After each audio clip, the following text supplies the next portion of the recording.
Whether your repair is simple or complex, you'll be more successful if you break the procedure down into steps, making it more manageable. I'll take you through this part replacement repair one step at a time. To replace the left lid hinge in your GE washer, you will need a drill driver with a 1/4-inch bit, needle nose pliers, and a Phillips bit. Remove the 2 screws.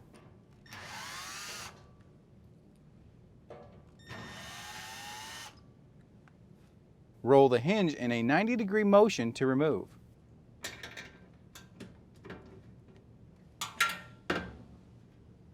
To install the new left lid hinge, align the lid with the hinge hole and insert the end of the hinge. Roll the hinge back into position.